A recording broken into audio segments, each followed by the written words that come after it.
딸이 백혈병으로 죽어가고 있습니다. 3,800만 원. 마지막 희망인 치료비를 마련하려고 찾아간 곳은 인사동 한정식당의 치매 할머니 집이었습니다. 그런데 저를 처음 보신 할머니께서 갑자기 제 손을 꽉 잡으시며 이렇게 말씀하셨습니다. 지은아, 우리 지은이가 돌아왔구나. 할머니, 저는 한서진인데요. 하지만 할머니는 제 귀 뒤를 보시고는 눈물을 흘리셨습니다. 왼쪽 귓불 뒤에 있는 작은 점. 제가 태어났을 때부터 있던 점이었습니다. 그리고 제가 옛날 노래를 부르자 아무도 못 알아보시던 할머니가 또렷하게 깨어나셨습니다. 엄마가 지은이한테 불러주던 자장가구나. 창고에서 발견한 30년 전 불에 탄 노트. 그 안에 낀 사진 속 아이가 입고 있던 하얀 나비옷. 고아원에서 제가 가지고 있던 유일한 물건과 똑같았습니다. 설마 제가 30년 전 화재로 죽은 줄 알았던 그 손녀란 말인가요? 하지만 그 순간 할머니께서 쓰러지셨습니다. 약물 과다 복용. 그리고 저는 할머니를 독살하려 한 살인 미수범으로 경찰서에 끌려갔습니다. 재산을 노린 사기꾼이라는 누명을 쓴 채 경찰 조사를 받는 동안 병원에서 전화가 왔습니다. 은서 엄마, 빨리 오세요. 은서가 의식을 잃었어요. 딸은 혼자 병원에서 죽어가고 있었습니다. 과연 저는 정말 할머니의 손녀일까요? 할머니를 쓰러뜨린 진짜 범인은 누구일까요? 그리고 딸의 목숨을 살릴 수 있을까요? 30년 만에 밝혀지는 충격적인 진실. 이야기 시작 전 구독, 좋아요, 그리고 지금 어디에서 듣고 계신지 댓글로 남겨주세요. 계신 곳에 평안과 행복이 찾아가길 기도할게요. 이야기 시작합니다. 끝까지 시청해주세요. 마지막이었습니다. 병원에서 받아든 청구서를 보는 순간 제 손은 부들부들 떨렸습니다. 치료비 3,800만 원. 다음 달까지 입금하지 않으면 은서의 항암 치료가 중단된다는 냉정한 통보가 함께 적혀 있었습니다. 엄마, 나 괜찮아. 치료 안 해도 돼. 7살밖에 안 된 제 딸이 창백한 얼굴로 거짓말을 했습니다. 엄마를 위해 웃으려고 애쓰는 그 모습에 제 가슴은 갈기갈기 찢어졌습니다. 은서야, 괜찮아. 엄마가 꼭 돈 마련할게. 우리 은서 완치하고 예쁜 원피스도 사고 놀이공원도 갈 거야. 거짓말이었습니다. 어떻게 마련할지 막막했습니다. 남편은 3년 전 사업 실패 후 빚만 남기고 떠났고 요양보호사 월급 180만 원으로는 은서 병원비는커녕 월세도 밀린 상황이었습니다. 그날 아침 제 휴대폰에 낯선 번호로 전화가 왔습니다. 한서진 선생님이시죠? 저는 산혜정 한정식당의 박정훈입니다. 선생님께 특별한 일자리를 제안하고 싶어서요. 산혜정. 인사동에서 3대째 이어져 온 대통령도 다녀갔다는 그 유명한 한정식당이었습니다. 저 같은 평범한 요양보호사에게 무슨 일이 있을까 싶었지만 지푸라기라도 잡는 심정으로 면접을 보러 갔습니다. 북촌 한옥마을 골목 깊숙한 곳에 자리한 산혜정은 정말 아름다웠습니다. 기와지붕 아래로 배롱나무가 곱게 피어 있었고 마당에는 정갈하게 가꿔진 텃밭이 보였습니다. 어서 오세요. 문을 연 사람은 50대 중반의 단정한 남성이었습니다. 산혜정의 주방장이자 2대 주인의 아들 박정훈 씨였습니다. 할머니께서 치매가 심해지셔서 요양원은 완강히 거부하시고 집에서 돌봐드릴 분을 찾고 있습니다. 급여는 월 400만 원, 숙식 제공합니다. 400만 원. 제 귀를 의심했습니다. 제가 지금까지 받던 급여의 2배가 넘는 금액이었습니다. 정말이지 너무 좋은 조건이라 오히려 의심스러웠습니다. 하지만 은서 생각에 고개를 끄덕일 수밖에 없었습니다. 사랑채 안으로 안내되었습니다. 낮은 문을 열자 은은한 약초 냄새가 풍겼고 구석에는 오래된 장롱과 이불장이 놓여 있었습니다. 온돌 바닥에는 작은 할머니 한 분이 이불을 덮고 누워 계셨습니다. 머리카락은 새하얗게 새었고 주름진 얼굴은 평온해 보였지만 눈빛은 흐릿했습니다. 어머니, 새로 오신 요양보호사님이세요. 인사드리세요. 박정훈 씨가 할머니께 다가가 말씀드렸지만 할머니는 대꾸도 없이 천장만 바라보고 계셨습니다. 치매가 꽤 진행된 것 같았습니다. 저는 조심스럽게 할머니 곁으로 다가가 무릎을 꿇었습니다. 할머니, 안녕하세요. 저는 한서진이라고 합니다. 앞으로 할머니 곁에서 돌봐드릴게요. 그 순간이었습니다. 할머니의 흐린 눈동자가 제게로 천천히 돌아왔습니다. 그리고 할머니의 말라비틀어진 손이 떨리며 제 얼굴을 향해 올라왔습니다. 지은아? 할머니의 입에서 낯선 이름이 흘러나왔습니다. 우리 지은이가 돌아왔구나. 할미가 얼마나 기다렸는데. 그리고 할머니는 제 손을 꽉 잡으며 눈물을 흘리기 시작했습니다. 마치 오랫동안 잃어버렸던 무언가를 되찾은 것처럼 서럽게 오열하셨습니다. 저는 당황했습니다. 지은이라는 이름 전혀 낯설었지만 왜인지 가슴 한편이 뜨거워졌습니다. 박정훈 씨가 황급히 할머니를 진정시켰습니다. 어머니, 이분은 지은이가 아니에요. 새로 오신 요양보호사님이시고요. 하지만 할머니는 제 손을 놓지 않으셨습니다. 오히려 더 꽉 붙잡으며 중얼거리셨습니다. 아니야. 우리 지은이 맞아.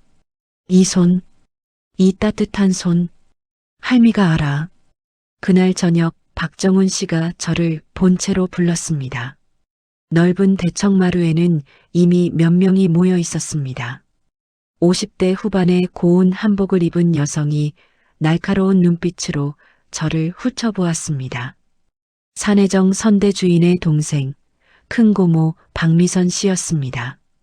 이 사람이 새로운 요양보호사? 네, 고모님. 경력도 5년이고 자격증도.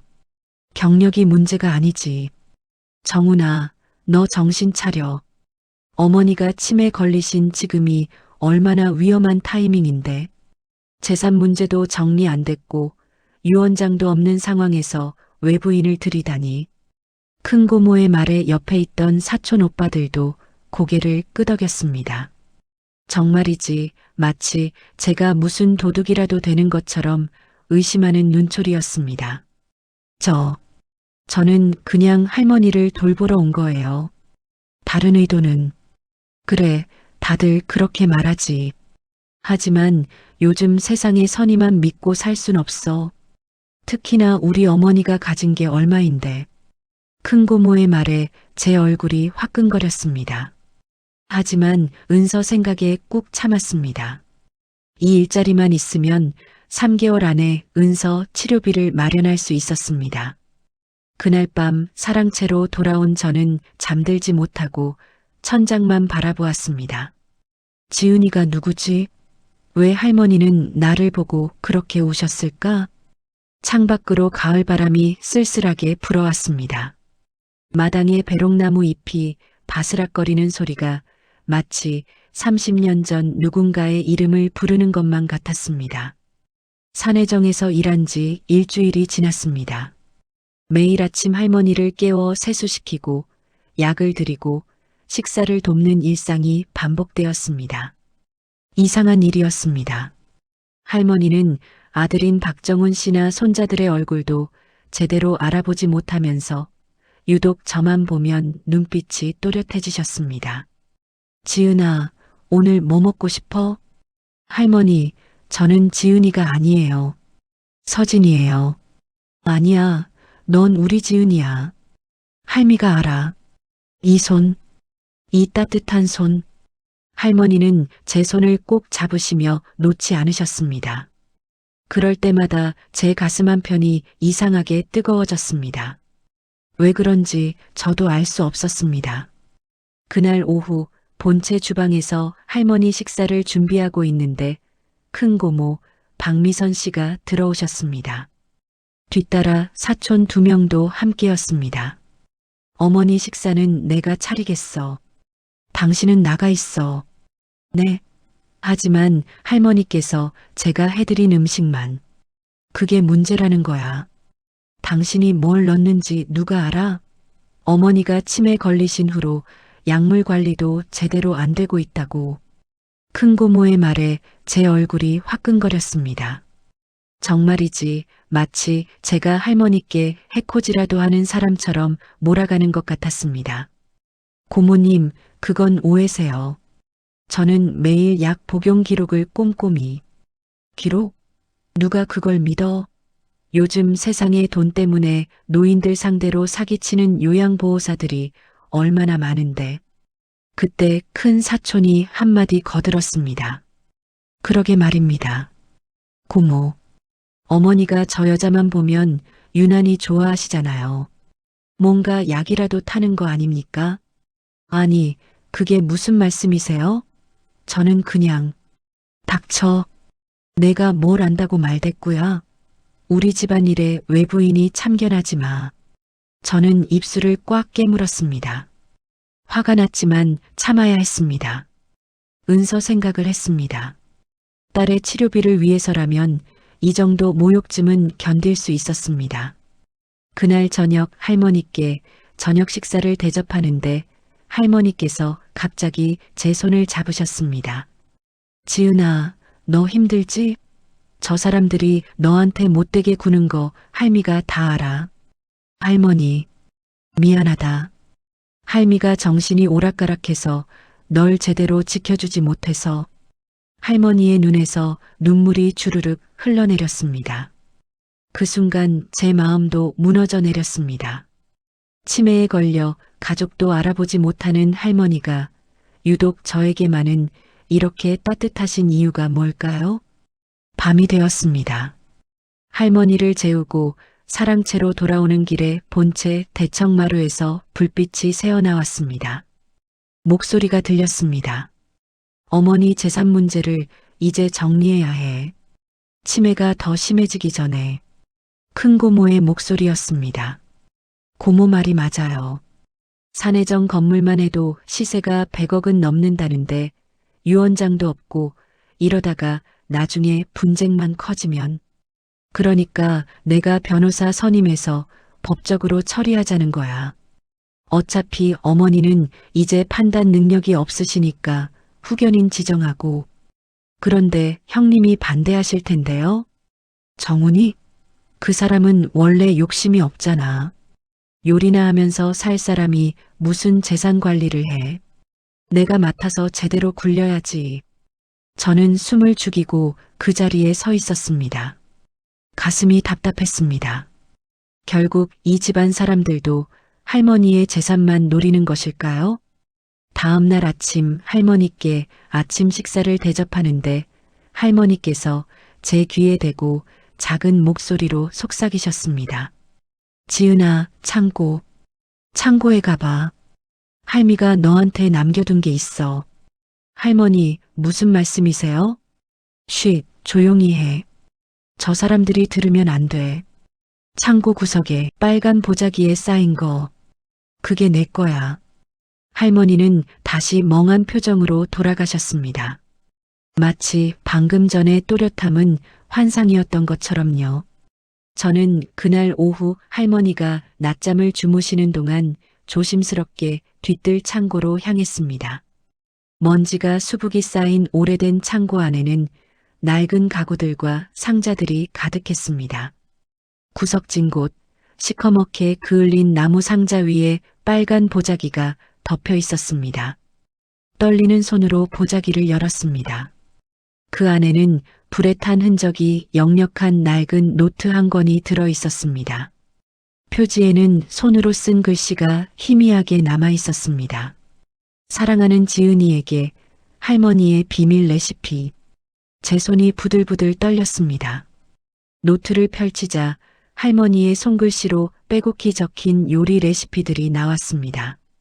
미역국, 잡채, 갈비찜 그리고 제가 어렸을 때부터 유독 좋아하던 고아원 원장님도 만들어주지 못하던 그 특별한 맛의 미역국 레시피였습니다. 노트 맨 앞장에는 사진 한 장이 끼워져 있었습니다. 30년 전 사진인 듯 낡고 빛바랜 사진. 젊은 할머니가 5살 정도 된 여자아이를 안고 환하게 웃고 있었습니다. 그 아이의 왼쪽 귓불 뒤에 제가 가진 것과 똑같은 작은 점이 선명하게 박혀 있었습니다. 당신 거기서 뭐해? 뒤에서 날카로운 목소리가 들렸습니다. 큰 고모였습니다. 창고에서 나오는 순간 큰 고모와 마주쳤습니다. 제 손에 들린 낡은 레시피 노트를 보는 큰 고모의 눈빛이 번뜩였습니다. 그게 뭐야? 거기서 뭘 뒤지고 있었어? 아, 이건 할머니께서 창고에 있다고 하셔서. 어머니가 치매 걸린 사람 말을 믿고 함부로 창고를 뒤져? 당신 지금 우리 집안 물건 훔치려는 거 아니야? 큰 고모가 제 손에서 노트를 낚아챘습니다. 표지에 사랑하는 지은이에게라는 글씨를 보는 순간 큰 고모의 얼굴이 굳어졌습니다. 이건 지은이 거잖아. 어떻게 당신이 이걸 가지고 있어? 할머니께서 저한테 찾아보라고. 거짓말 마. 어머니가 30년 동안 숨겨놓으신 걸 당신한테 알려줄 리 없어. 당신 어머니 방을 뒤졌지? 그렇지? 큰 고모는 노트를 품에 꼭 안으며 저를 의심의 눈초리로 노려봤습니다. 경고하는데 이 집안 물건에 손대지 마. 다음에 또 이런 일 있으면 당장 경찰 부를 거야. 큰 고모는 노트를 들고 사라졌습니다. 저는 그 자리에 멍하니 서 있었습니다. 정말이지, 이 집안에서 저는 도둑 취급밖에 받지 못하는 걸까요? 그날 밤 할머니께서 잠을 이루지 못하고 계속 뒤척이셨습니다. 지은아, 우리 지은이 어디 갔어? 할머니는 이불을 걷어차며 울먹이셨습니다. 제가 아무리 달래도 소용이 없었습니다. 할머니, 제가 여기 있어요. 괜찮아요. 아니야. 지은이가 없어. 불이야. 불. 우리 지은이 불 속에. 할머니는 악몽에 시달리는 듯 헛소리를 하셨습니다. 30년 전 화재 사고를 떠올리시는 것 같았습니다. 저는 어쩔 수 없이 할머니 곁에 앉아 등을 쓰다듬어 드렸습니다. 그러다 문득 어렸을 때 제가 악몽을 꿀 때마다 고아원 원장 수녀님이 불러주시던 자장가가 떠올랐습니다. 자장 자장 우리 아가, 잘도 잔다 우리 아가. 저도 모르게 그 노래를 흥얼거렸습니다. 가사도 제대로 기억나지 않아 멜로디만 따라 불렀습니다. 산 너머 산 저 멀리서 바람 불어오네요. 그 순간이었습니다. 할머니의 몸이 움찔했습니다. 그리고 뒤척이던 것을 멈추고 조용해지셨습니다. 저는 계속 노래를 불렀습니다. 할머니의 손을 잡고 어린아이를 재우듯 토닥이며 자장가를 불렀습니다. 구름 위의 달림도 우리 아기 보며 웃네. 할머니의 호흡이 점점 편안해졌습니다. 잠이 드시는 것 같았습니다. 저는 조심스럽게 노래를 멈추고 일어서려 했습니다. 그때 할머니의 손이 제 손을 꽉 잡았습니다. 그 노래. 할머니의 목소리는 낮았지만 전에 없이 또렷했습니다. 그 노래. 우리 지은이한테만 불러줬는데. 저는 깜짝 놀라 할머니를 바라봤습니다. 할머니의 눈빛이 달랐습니다. 평소에 흐릿하고 초점 없던 눈이 아니었습니다. 마치 30년 전으로 돌아간 듯 또렷하고 슬픈 눈빛이었습니다. 할머니, 내가 직접 만든 노래야. 지은이가 어렸을 때 밤마다 악몽을 꿔서 그래서 내가 만들어서 불러줬어. 세상에 우리 둘만 아는 노래. 할머니의 눈에서 눈물이 주르륵 흘러내렸습니다. 너 정말 우리 지은이 아니니? 그 노래를 어떻게 알아? 어떻게? 저는 숨이 막혔습니다. 제 입에서 나온 그 자장가를 제가 어디서 배웠는지 기억이 나지 않았습니다. 그저 어렸을 때부터 알고 있었다고, 그냥 제 안에 있었다고만 생각했었습니다. 할머니, 저는 고아원에서 자랐어요. 그곳 원장 수녀님이 저를 데려왔을 때 제가 그 노래를 흥얼거리고 있었대요. 그래서 수녀님이 저를 재울 때마다 그 노래를. 고아원? 언제? 30년 전이요. 제가 3살쯤 됐을 때 할머니는 제 얼굴을 두 손으로 감싸 쥐었습니다.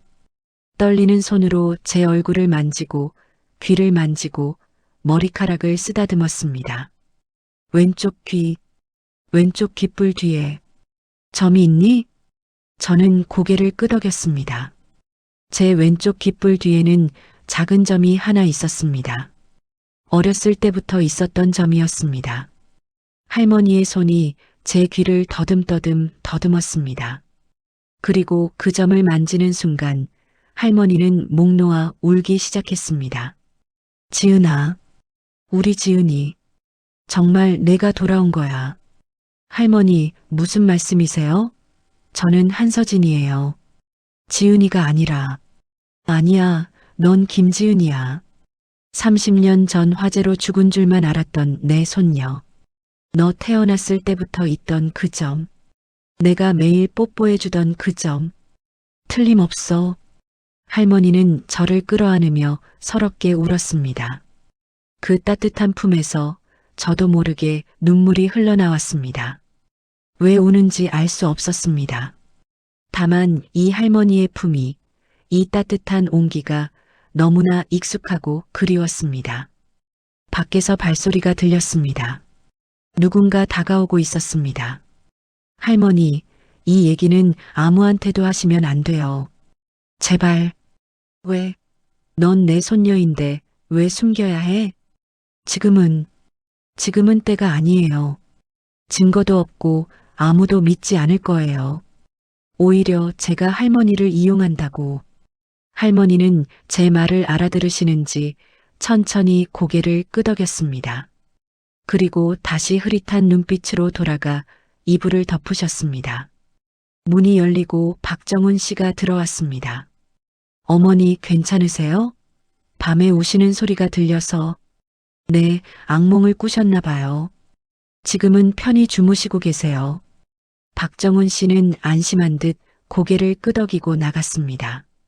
저는 할머니 곁을 떠나지 못하고 밤새 그곳에 앉아 있었습니다. 할머니의 손을 잡고 제 안에서 꿈틀거리는 무언가를 느끼며 새벽을 맞이했습니다. 정말일까요? 제가 이 집의 손녀라니. 30년 전 죽은 줄 알았던 그 아이라니. 창밖으로 동이 트기 시작했습니다. 새로운 진실이 조금씩 모습을 드러내고 있었습니다. 다음 날 아침 할머니는 다시 평소처럼 흐릿한 눈빛으로 돌아가 계셨습니다. 어젯밤에 또렷했던 순간은 마치 꿈처럼 사라져버렸습니다. 할머니, 어젯밤 기억나세요? 제 얘기. 응? 뭐라고? 할미 귀가 어두워서. 할머니는 제 말을 알아듣지 못하셨습니다. 저는 한숨을 삼켰습니다. 치매라는 병은 이렇게 잔인한 것이었습니다. 진실을 알려주고는 다시 기억을 앗아가 버리는 병. 아침 식사를 준비하려고 부엌으로 갔습니다. 그런데 식탁 위에 어젯밤 큰 고모가 가져간 그 레시피 노트가 놓여 있었습니다. 주변을 살폈습니다. 아무도 없었습니다. 떨리는 손으로 노트를 펼쳤습니다. 첫 페이지에는 할머니의 정성스러운 손글씨가 적혀 있었습니다. 우리 사랑하는 지은이에게. 할머니가 평생 모은 비밀 레시피를 너에게 남긴다. 언젠가 내가 이 노트를 볼 날이 오기를 할머니는 매일 기도한단다. 가슴이 뛰었습니다. 다음 장을 넘겼습니다. 지은이가 제일 좋아하는 미역국. 1995년 3월 12일 지은이 돌잔치 때 처음 만들어준 국이다. 레시피가 상세하게 적혀 있었습니다. 미역을 참기름에 볶는 방법, 소고기 다시마 육수를 내는 비율, 마지막에 국간장 대신 집간장을 쓰는 비법까지 제 손이 떨렸습니다. 이 맛이었습니다. 제가 고아원에서 자라면서도 잊지 못했던 그 따뜻하고 구수한 미역국 맛. 수녀님이 아무리 정성껏 끓여주셔도 흉내낼 수 없었던 그 맛. 다음 페이지를 넘겼습니다. 갈비찜, 잡채, 동그랑땡. 할머니가 손녀를 위해 만들었던 음식들이 빼곡히 적혀 있었습니다. 그런데 이상한 점이 있었습니다. 노트 곳곳에 불에 탄 흔적이 있었고 일부 페이지는 심하게 훼손되어 글씨를 알아볼 수 없었습니다. 마지막 페이지에 다다랐을 때였습니다. 1995년 8월 15일. 오늘 우리 집에 큰 화재가 났다. 지은이를 찾을 수 없다. 소방관들은 불 속에서 아이가 살아남기 힘들다고 한다. 하지만 나는 믿는다. 우리 지은이가 어딘가 살아있을 거라고. 그 아래 글씨는 번져서 읽을 수 없었습니다. 아마도 할머니의 눈물 자국인 것 같았습니다. 그걸 보고 있었구나. 등 뒤에서 목소리가 들렸습니다. 박정훈 씨였습니다. 죄송합니다. 그냥 괜찮아요. 어차피 어머니가 당신한테 주고 싶어 하시는 것 같으니까. 박정훈 씨는 제 맞은편에 앉았습니다. 그의 얼굴에는 깊은 피로가 배어 있었습니다. 30년 전 화재 얘기 들어보셨어요? 큰 고모님한테 조금. 그날 광복절이었어요. 온 가족이 모여서 식사를 하던 중이었죠. 부엌에서 불이 났고 순식간에 번졌어요. 지은이는 낮잠을 자고 있었는데 불길이 너무 빨라서 박정훈 씨의 목소리가 떨렸습니다. 그 후로 어머니가 완전히 변하셨어요. 밤마다 악몽에 시달리시고 매일 지은이를 찾아 헤매셨죠. 그러다 몇 년 전부터 치매가 시작됐어요. 지은이가 정말 그 불 속에서 죽은 건가요? 시신은 못 찾았어요. 너무 심하게 불에 타서. 하지만 살아있을 가능성은 없다고 했죠. 그렇게 어린 아기가 그 화염 속에서. 박정훈 씨는 말을 잇지 못했습니다. 한서진 씨, 혹시 당신도 느끼시나요? 어머니가 당신을 대하는 게 남다르다는 걸. 제 심장이 쿵 내려앉았습니다. 저는 처음엔 그저 치매 증상이라고 생각했어요. 하지만 요즘 들어 어머니가 당신만 보면 정신이 또렷해지시는 것 같아요. 그 자장가도 그렇고. 자장가요? 어젯밤에 들었어요. 복도에서 당신이 어머니한테 불러주던 그 노래. 그건 어머니가 지은이한테만 불러주던 노래예요. 악보도 없어요. 어머니 머릿속에만 있던 노래였죠. 박정훈 씨는 저를 똑바로 쳐다봤습니다. 한서진 씨, 실례지만 어디서 태어나셨어요? 저는 고아원에서 자랐어요. 30년 전 고아원 문 앞에 버려진 채로. 30년 전. 그럼 지은이와 같은 시기네요. 그 순간 부엌 문이 벌컥 열렸습니다. 큰고모와 사촌 오빠들이었습니다. 정훈아, 뭐 하는 거야? 그 여자랑 무슨 얘기를 그렇게 하고 있어? 고모, 저는 그냥. 당신 설마 그 여자 말을 믿는 거야? 어머니 재산 노리고 들어온 사기꾼인 게 뻔한데? 큰고모는 제 손에서 레시피 노트를 빼앗으려 했습니다. 저는 본능적으로 노트를 끌어안았습니다. 놓지 못해? 그게 내 거야? 할머니께서 저한테. 또 시작이네. 치매 걸린 노인 말을 증거랍시고 들이대는 거야? 정훈아, 당장 저 여자 내보내. 안 그러면 내가 변호사 선임해서 법적으로 처리할 거야. 고모님, 제 말 좀 들어보세요. 혹시 한서진 씨가 정말 지은이라면.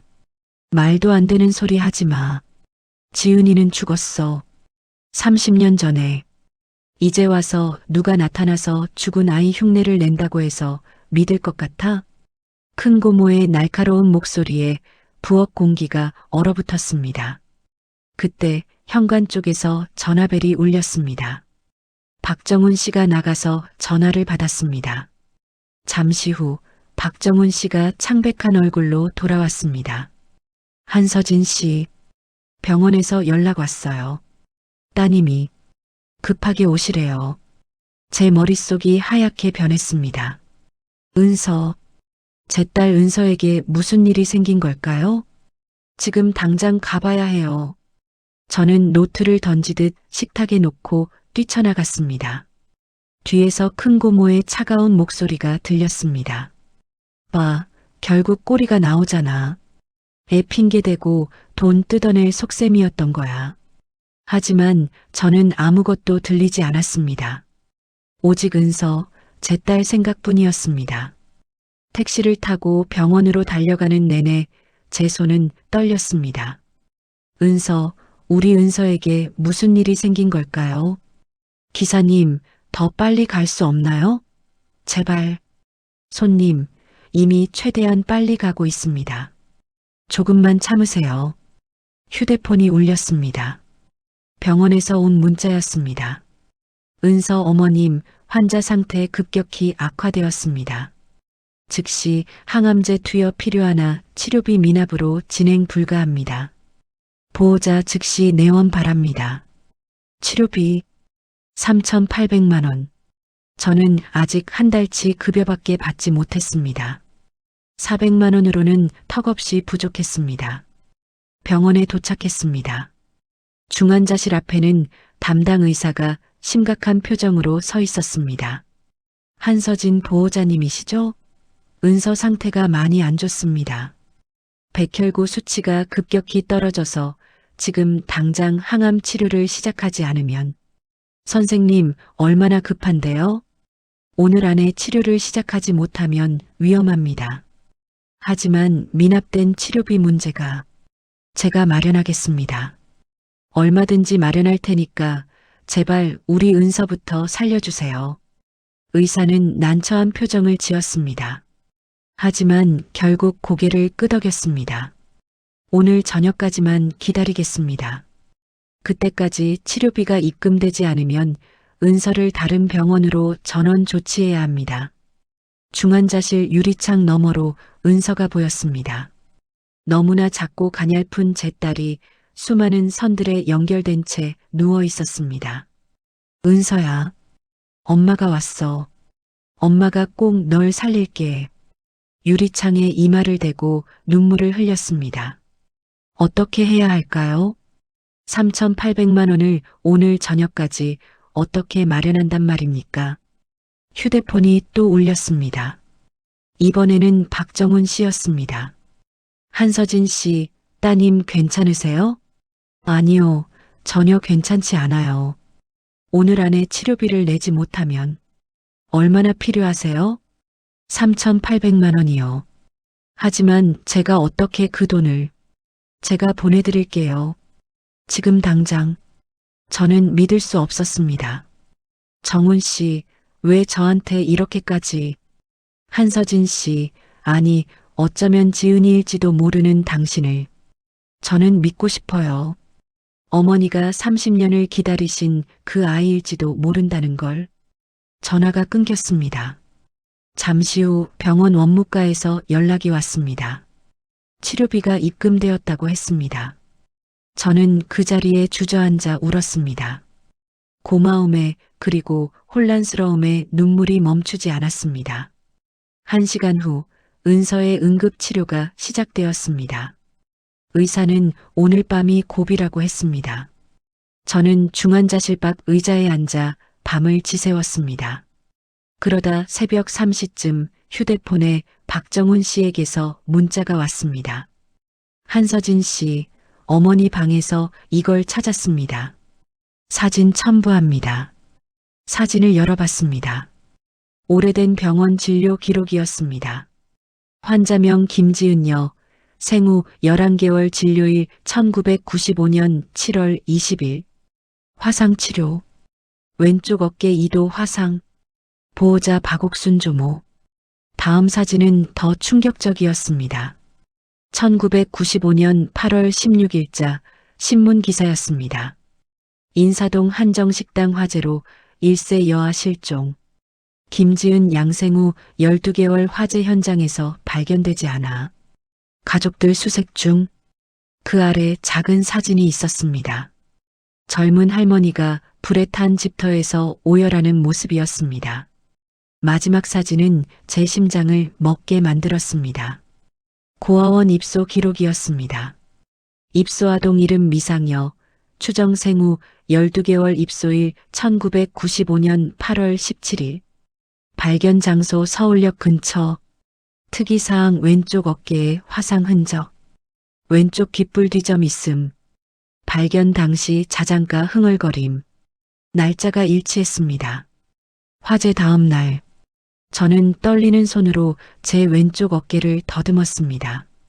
그곳에는 어렸을 때부터 있던 희미한 흉터가 있었습니다. 저는 항상 그게 그냥 자연스럽게 생긴 흉터라고 생각했습니다. 하지만 이제 보니 화상 자국이 맞았습니다. 휴대폰이 울렸습니다. 박정훈 씨였습니다. 한서진 씨 봤어요? 이제 확실해진 것 같아요. 당신이. 저도 모르겠어요. 이게 정말일까요? 제가 정말 김지은일까요? 어머니 방 서랍에서 당신 사진도 찾았어요. 돌 무렵 찍은 사진인데 왼쪽 귓불 뒤에 점이 선명하게 보여요. 한서진 씨, 이제 DNA 검사를 해야 할 것 같아요. 하지만 큰 고모님이. 고모가 뭐라 하든 상관없어요. 어머니가 30년을 기다리신 손녀를 찾았다면 저는 기꺼이 고모랑 싸울 겁니다. 전화를 끊고 나서 저는 중환자실 유리창을 바라봤습니다. 은서가 조용히 숨을 쉬고 있었습니다. 만약 제가 정말 김지은이라면 은서는 산혜정의 증손녀가 되는 것이었습니다. 제 딸이 더 이상 가난과 병마에 시달리지 않아도 되는 것이었습니다. 하지만 동시에 두려웠습니다. 30년 전 저를 잃어버렸던 그 집으로 다시 돌아간다는 것이, 그리고 저를 도둑으로 몰아세우는 친척들과 싸워야 한다는 것이. 새벽 햇살이 병원 복도를 비쳤습니다. 은서의 생명줄이 조금씩 안정을 찾아가고 있었고 제 과거의 진실도 서서히 모습을 드러내고 있었습니다. 이제 선택해야 했습니다. 이 진실을 받아들이고 맞서 싸울 것인가, 아니면 모른 척하고 다시 도망칠 것인가. 하지만 저는 이미 알고 있었습니다. 은서를 위해서라도, 그리고 30년을 기다려주신 할머니를 위해서라도 이번에는 도망치지 않을 것이라는 걸. 중환자실 문이 열렸습니다. 의사가 나왔습니다. 보호자님, 은서 상태가 많이 안정되었습니다. 고비는 넘긴 것 같아요. 저는 그 자리에서 무릎을 꿇고 하늘에 감사 기도를 올렸습니다. 은서가 안정을 찾은 다음 날 저는 산혜정으로 돌아왔습니다. 박정훈 씨가 DNA 검사를 준비하고 있었습니다. 한서진 씨, 오늘 오후에 대학병원에서 검사 받으실 수 있어요. 어머니 검체는 제가 이미 채취했고요. 정훈 씨, 정말 고마워요. 은서 치료비도 그렇고 가족이 당연히 해야 할 일이에요. 당신이 정말 지은이라면 말이죠. 하지만 그의 목소리에는 약간의 떨림이 있었습니다. 무언가 불안한 기색이 역력했습니다. 무슨 일 있어요? 고모가 변호사를 선임했어요. 당신을 사기죄로 고소하겠다고. 제 얼굴이 하얗게 질렸습니다. 사기죄요? 제가 뭘 속였다고. 치매 노인을 현혹해서 재산을 가로채려 했다는 거예요. 그리고 저한테서 치료비 명목으로 돈을 뜯어냈다고도 주장하고 있어요. 하지만 그건 저도 알아요. 하지만 고모는 끝까지 당신이 사기꾼이라는 걸 증명하려고 할 거예요. DNA 검사 결과가 나오기 전에 당신을 내쫓으려는 거죠. 그날 오후 저는 병원에서 DNA 검사를 받았습니다. 결과는 일주일 후에 나온다고 했습니다. 산혜정으로 돌아왔을 때 집안 분위기가 이상했습니다. 큰 고모와 사촌들이 거실에 모여 심각한 얼굴로 대화하고 있었습니다. 제가 들어서자 그들은 대화를 멈추고 저를 쏘아봤습니다. 왔구나. 한서진 씨. 큰 고모의 목소리는 얼음장처럼 차가봤습니다. 어머니 약 관리는 당신이 했지? 네, 매일 정해진 시간에. 그럼 이건 뭐지? 큰 고모가 들고 있던 약봉지를 던졌습니다. 바닥에 흩어진 약들을 보니 할머니가 드시는 혈압약이었습니다. 이게 어제 어머니 방에서 나왔어. 침대 밑에 숨겨져 있더라고. 당신이 제대로 약을 안 먹였다는 증거야. 아니에요. 저는 매일. 닥쳐. 그것뿐이 아니야. 큰 사촌이 서류 뭉치를 내밀었습니다. 어머니 통장 내역이야. 최근 2달 사이에 600만 원이 인출됐어. 당신 말고는 어머니 통장을 만질 사람이 없는데 저는 그런 적 없어요. 할머니 통장은 손도 안 댔어요. 증거가 여기 다 있는데도 잡아떼는 거야? 당신이 어머니 치매 틈타서 돈도 빼돌리고 약도 제대로 안 먹이고. 정말 아니에요. 누가 저한테 누명을. 그때 사랑채 쪽에서 비명소리가 들렸습니다. 어머니. 박정훈 씨의 다급한 목소리였습니다. 저는 뛰어갔습니다. 할머니께서 바닥에 쓰러져 계셨습니다. 온몸에 경련이 일고 있었고 입에서는 거품이 나오고 있었습니다. 할머니, 할머니, 119 불러, 빨리. 박정훈 씨가 소리쳤습니다. 저는 할머니를 안아 올렸습니다. 할머니의 몸이 너무나 차가웠습니다. 지은아, 우리 지은이. 할머니가 가까스로 제 이름을 부르셨습니다. 할머니, 정신 차리세요. 구급차 오고 있어요. 조금만 버티세요. 미안하다. 할미가 널 지켜주지 못해서. 할머니의 손이 힘없이 늘어졌습니다. 구급차가 도착했고 할머니는 응급실로 실려갔습니다. 의사들이 분주하게 움직였습니다. 1시간 후 담당 의사가 나왔습니다. 환자분 상태가 매우 위중합니다. 혈압약 과다 복용 증상이 보여요. 평소 드시던 약의 몇 배를 한꺼번에 드신 것 같습니다. 그럴 리 없어요. 제가 매일 정해진 용량만. 보호자님이 환자분 약 관리를 하셨나요? 네, 하지만 의사의 눈빛이 차갑게 변했습니다. 그 순간 뒤에서 큰 고모의 목소리가 들렸습니다. 의사 선생님, 저 여자를 조사해야 해요. 저 여자가 우리 어머니 약을 고의로 과다 투여한 것 같아요. 고모님, 그게 무슨 말씀이세요? 어머니 재산을 노리고 일부러 약을 잘못 먹인 거잖아.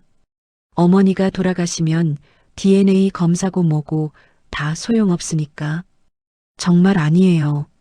저는 절대. 경찰 불러. 이건 살인 미수야. 큰 고모의 단호한 목소리에 병원 로비가 술렁였습니다. 주변 사람들이 저를 수군거리며 바라봤습니다. 저 여자가 노인 독살하려 했대.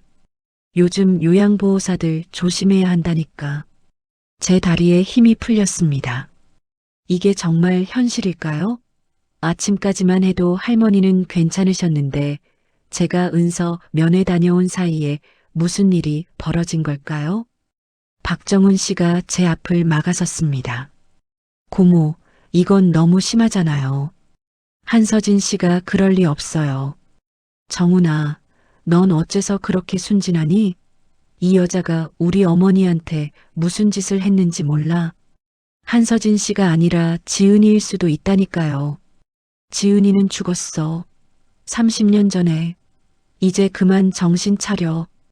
큰 고모와 박정훈 씨가 고함을 지르는 사이 경찰이 도착했습니다. 신고받고 왔습니다. 상황이 어떻게 되시나요? 큰 고모가 저를 가리켰습니다. 저 여자예요. 저 여자가 우리 어머니한테 약을 과다 복용시켰어요. 살인 미수로 고소합니다. 경찰이 저에게 다가왔습니다. 부인, 저희랑 같이 가셔야겠습니다. 조사 좀 받으셔야 해요. 저는 정말 아무것도 안 했어요. 제 목소리는 떨렸습니다.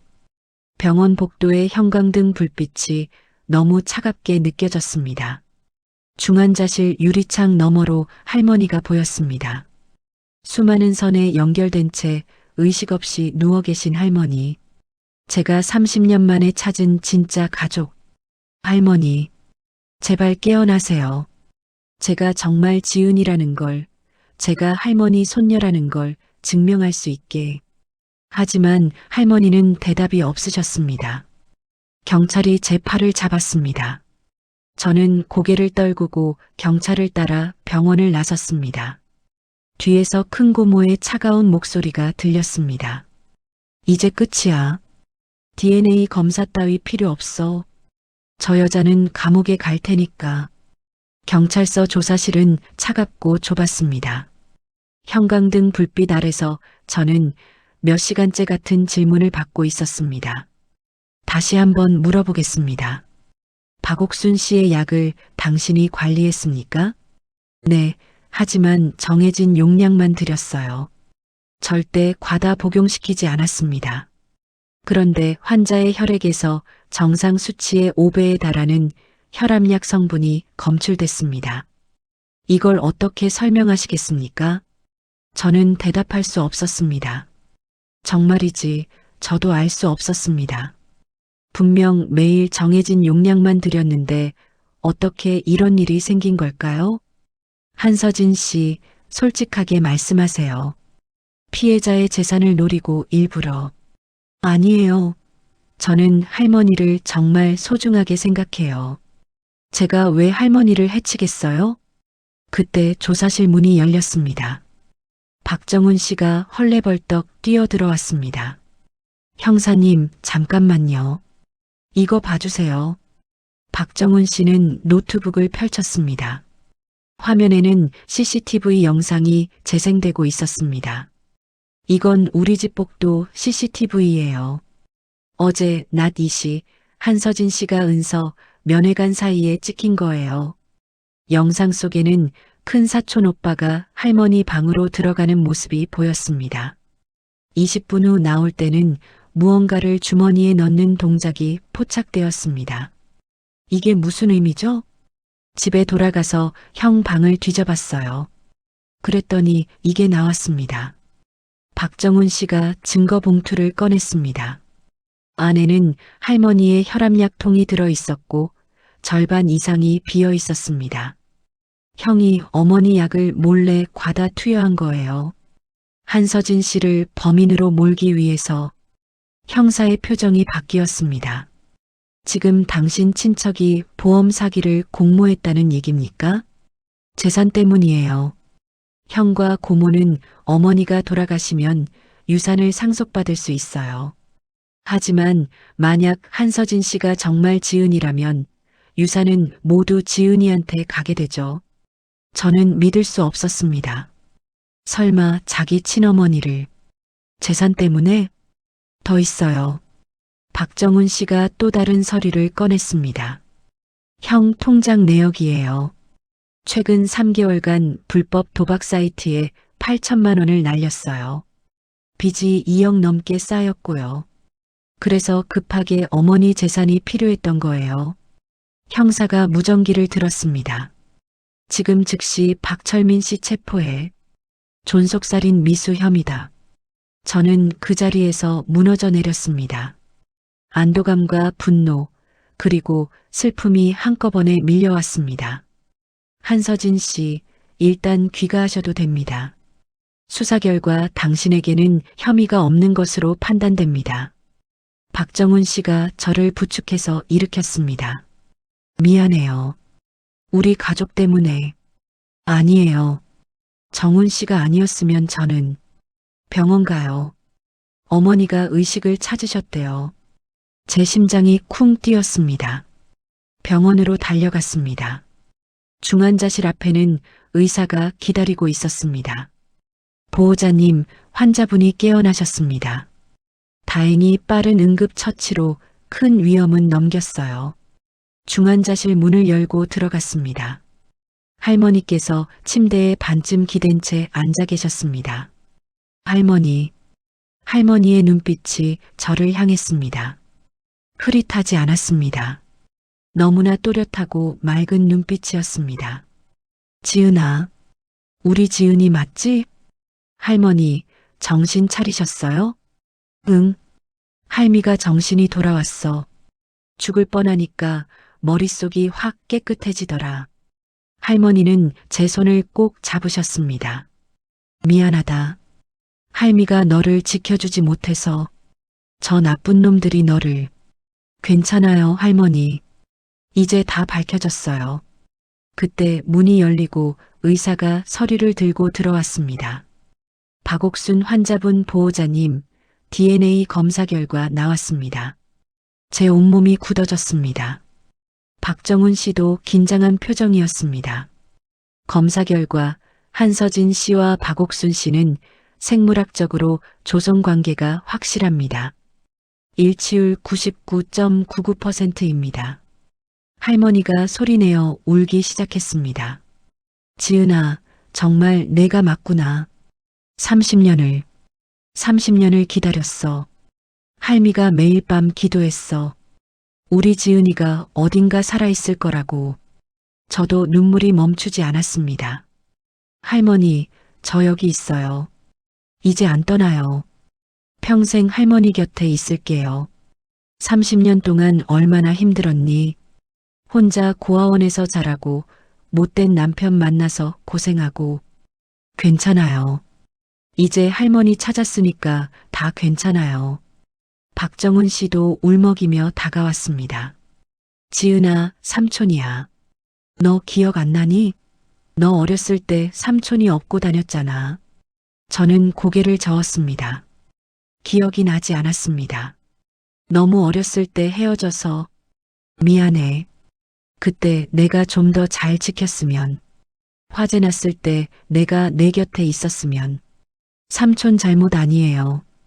아무도 예상 못한 일이었잖아요. 문이 또 열렸습니다. 경찰관이 수갑을 찬 큰 사촌 오빠를 데리고 왔습니다. 피해자분이 깨어나셨다고 해서 대질 조사 왔습니다. 큰 사촌 오빠는 고개를 떨구고 있었습니다. 왜 그랬어? 내가 네 할머니인데 어떻게 그럴 수 있니? 할머니의 목소리는 떨렸지만 또렷했습니다. 죄송합니다, 할머니. 제가 돈에 눈이 멀어서. 당장 내 앞에서 꺼져. 다신 내 얼굴 보지 마. 할머니의 단호한 목소리에 사촌 오빠는 끌려나갔습니다. 병실에 다시 정적이 찾아왔습니다. 할머니는 제 손을 꼭 잡으며 말씀하셨습니다. 지은아, 이제 집에 가자. 우리 진짜 집으로. 할미가 30년 동안 너 기다리며 지킨 그 집으로. 저는 고개를 끄덕였습니다. 32년 만에 저는 진짜 집을 찾았습니다. 진짜 가족을 찾았습니다. 창밖으로 따뜻한 봄 햇살이 비쳐 들어왔습니다. 1년 후 가을이었습니다.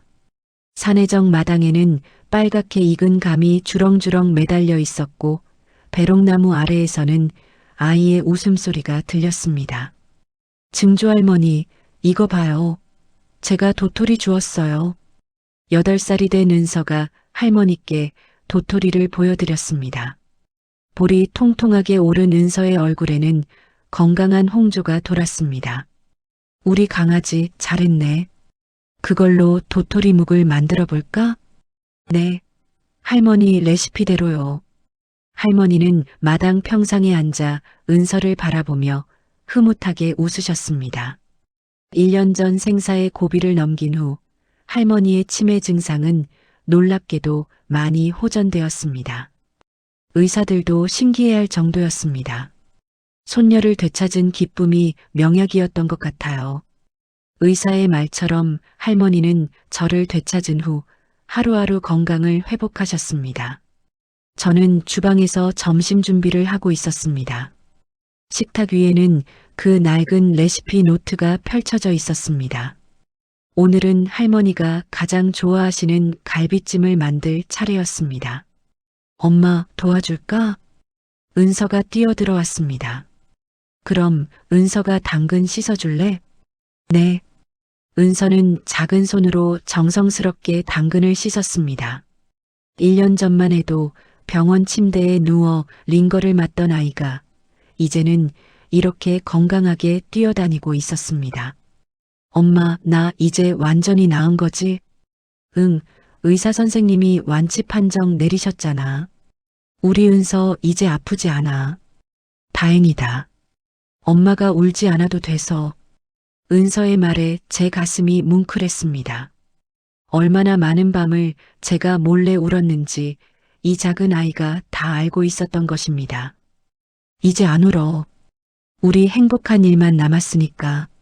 주방 문이 열리고 박정훈 씨가 들어왔습니다. 지은아, 오늘 손님 예약이 10팀이나 들어왔어. 요즘 산혜정 정말 대박이야. 삼촌 덕분이에요. 홍보를 그렇게 열심히 해주시니까. 1년 전 제 정체가 밝혀진 후 산혜정은 화제가 되었습니다. 30년 만에 돌아온 손녀 이야기가 언론에 알려지면서 많은 사람들이 산혜정을 찾았습니다. 하지만 저는 그런 관심이 불편했습니다. 제가 원한 건 그저 할머니와 은서와 함께 평범하게 사는 것이었습니다. 지은아, 내 생각은 어때? 산혜정을 계속 이어갈 생각 있니? 할머니께서 어느 날 물으셨습니다. 할머니, 저는 요리를 배운 적이 없어요. 고아원에서 배운 거라곤 기본적인 것뿐이고. 괜찮아. 할미가 다 가르쳐 줄게. 우리 레시피 노트 있잖니. 그걸로 하나씩 배우면 돼. 그렇게 저는 할머니께 요리를 배우기 시작했습니다. 매일 아침 할머니와 함께 주방에 서서 칼질부터 다시 배웠습니다. 지은아, 무는 결대로 써는 거야. 그래야 국물이 시원해. 네, 할머니. 미역은 참기름에 충분히 볶아야 해. 그래야 고소한 맛이 나. 할머니의 손길을 따라 하나씩 배워갔습니다. 그 시간이 너무나 소중했습니다. 30년 동안 비어있던 시간을 채워가는 과정이었습니다. 문득 레시피 노트의 마지막 페이지가 생각났습니다. 그곳에는 할머니가 1년 전에 새로 쓴 글이 있었습니다. 오늘 우리 지은이가 돌아왔다. 30년을 기다린 보람이 있다. 이제 할미는 지은이한테 모든 걸 가르쳐 줄 것이다. 우리 집안의 맛을, 우리 가족의 사랑을. 점심시간이 되었습니다. 마당 평상에 상을 차렸습니다. 할머니, 박정훈 삼촌, 은서, 그리고 저. 네 식구가 둘러앉았습니다. 할머니, 제가 만든 갈비찜이에요. 맛 좀 봐주세요. 할머니는 젓가락으로 갈비를 한 점 집어 드셨습니다. 천천히 씹으시더니 눈을 감으셨습니다. 완벽해. 내가 만든 맛이랑 똑같아. 우리 지은이 이제 진짜 산혜정 주인 다 됐네. 아니에요. 아직 멀었어요. 아니야. 넌 이미 최고야. 할미가 보장해. 식사를 마치고 설거지를 하는데 은서가 다가왔습니다. 엄마, 나도 나중에 크면 요리 배울 거야. 증조 할머니한테. 그래. 은서도 산혜정 요리사 되고 싶어? 응. 그래서 엄마 도와주고 싶어? 우리 가게 계속 이어가고 싶어? 제 눈가가 뜨거워졌습니다. 4대째 이어질 산혜정. 그 전통이 은서에게까지 이어질 거라는 생각에 가슴이 벅찼습니다. 해질녘 할머니와 마당을 거닐었습니다. 가을 저녁 공기가 상쾌했습니다. 지은아, 행복하니? 네, 할머니. 너무 행복해요. 미안하다. 내가 30년 동안 고생한 걸 생각하면. 할머니, 이제 그 얘기하지 말아요. 그 시간들도 다 의미가 있었어요. 그래서 제가 사람들의 아픔을 이해할 수 있게 됐고, 은서도 만났으니까요. 그리고 할머니, 저는 운이 좋은 사람이에요. 다시 가족을 찾았잖아요. 세상에 이런 기적이 또 어디 있겠어요? 할머니는 제 손을 꼭 잡으셨습니다. 할미가 죽기 전에 널 다시 만난 게 정말 감사해. 신이 할미한테 준 마지막 선물 같아. 할머니, 그런 말씀하지 마세요. 할머니는 오래오래 사셔야 해요. 은서 결혼하는 것도 보셔야 하고, 증손녀가 만든 요리도 드셔야 하고. 그래, 그래야지. 할미가 오래 살아야지. 저녁 노을이 산해정 기와지붕을 붉게 물들였습니다. 1년 전 저는 딸의 치료비를 마련하려고 이 집에 왔었습니다. 낯선 곳에서 의심받고 모욕당하며 버텼습니다. 하지만 그 끝에는 이런 기적이 기다리고 있었습니다. 30년 만에 찾은 진짜 가족, 회복된 딸의 건강, 그리고 4대째 이어온 이 아름다운 한정식당. 부엌에서는 내일 장사 준비를 하는 삼촌의 목소리가 들렸고, 마당에서는 은서가 할머니께 동요를 불러드리는 소리가 들렸습니다. 자장 자장 우리 아가, 잘도 잔다 우리 아가. 30년 전 할머니가 저에게 불러주셨던 그 자장가를 이제는 은서가 증조할머니께 불러드리고 있었습니다. 저는 레시피 노트를 펼쳐 새로운 페이지에 글을 쓰기 시작했습니다. 2025년 10월 15일 산해정 4대 주인 김지은. 오늘부터 나는 할머니께 배운 모든 것을 은서에게 가르칠 것이다. 그리고 이 사랑의 맛을 더 많은 사람들과 나눌 것이다. 창밖으로 첫별이 떠올랐습니다. 긴 겨울이 지나고 마침내 우리 가족에게도 따뜻한 봄이 찾아왔습니다. 이제는 그 봄이 영원히 계속될 것입니다. 당신의 오늘이 어제보다 더 행복하길 바랍니다. 지금까지 인생 사연 보따리였습니다.